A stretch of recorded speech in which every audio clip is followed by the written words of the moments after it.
Welcome to Have You Read It, the channel where we bring books to life, one summary at a time.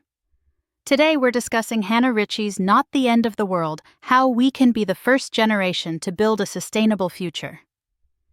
This book isn't just another doom and gloom environmental warning. It's a refreshing breath of optimistic pragmatism, backed by hard data and real-world examples. Ritchie tackles head-on the anxiety many of us feel about the planet's future, particularly among young people, and offers a compelling argument for why we can build a sustainable future. Ritchie's journey began with a personal crisis. As an environmental geoscience student, she was bombarded with negative news and data, leading her to believe humanity was doomed. Then she discovered the work of Hans Rosling, a statistician and public speaker who highlighted the often misunderstood progress humanity has made on issues like poverty and health.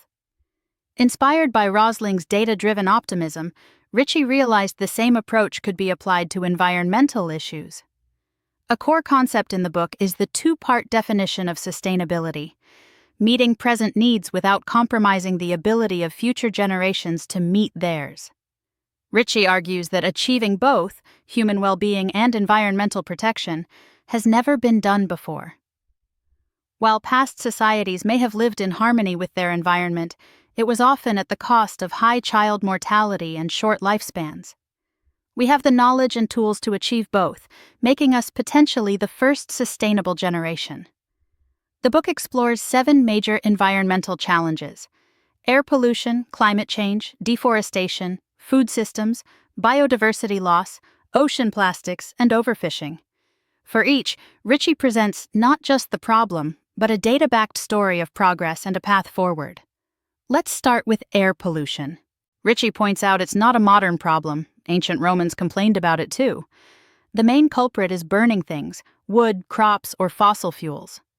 While air pollution is a leading killer today, many rich countries have drastically reduced their levels through regulation and technology, demonstrating that clean air is achievable.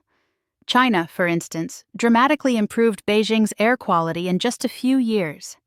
Key solutions include transitioning to clean cooking fuels, ending crop burning, removing sulfur from fossil fuels, adopting electric vehicles, promoting public transport, and shifting to renewable energy sources. Next, climate change. Ritchie acknowledges the seriousness of rising temperatures and its impacts. However, she argues against the misconception that we're headed for a 6 degrees warmer world. While she believes exceeding the 1.5 degrees C target is likely, she's optimistic about staying close to 2 degrees C. This optimism stems from declining per capita emissions, increased climate commitments from countries, and the rapidly falling costs of renewable energy technologies. Key actions include switching from fossil fuels to renewables and nuclear, electrifying transport and heating, adopting more sustainable farming practices, and putting a price on carbon. She also emphasizes the need to adapt to some level of climate change, particularly for the poorest countries who are most vulnerable. Deforestation is often linked to food production, the next challenge Ritchie addresses. She debunks the myth that the Amazon rainforest produces 20% of the world's oxygen, emphasizing its importance for biodiversity and carbon storage instead. While deforestation is a serious issue, global rates have likely peaked, and Ritchie points to Brazil's success in reducing its deforestation rates under Lula da Silva as evidence that change is possible.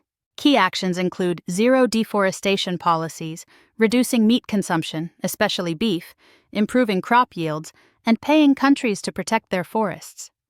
She highlights the hypocrisy of rich nations expecting developing countries to halt deforestation without compensation, given their own history of forest clearance.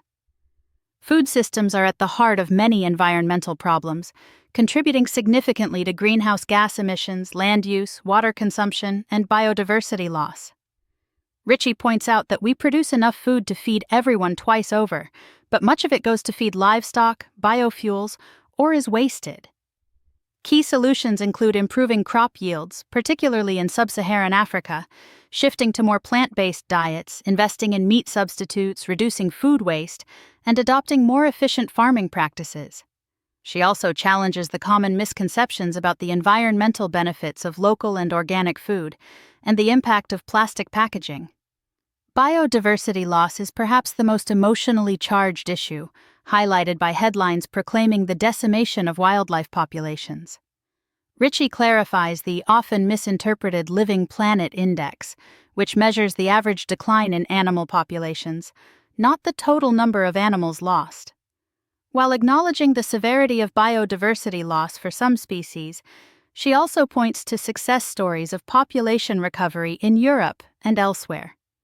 Key actions include protecting biodiverse sites, improving crop yields to reduce agricultural land use, reducing meat consumption, and slowing climate change. Ocean plastics are a more recent problem, stemming from the remarkable versatility and durability of plastic. Ritchie acknowledges both the benefits and drawbacks of plastic, emphasizing that the problem is not plastic use itself, but plastic pollution.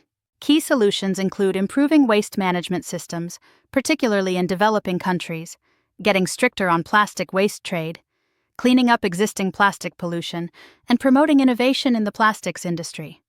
She also highlights the relatively small amount of plastic that actually ends up in the ocean, suggesting that the problem is solvable with targeted interventions. Finally, overfishing. Ritchie debunks the claim that the oceans will be empty by 2048, explaining that it was based on a misinterpretation of a scientific study.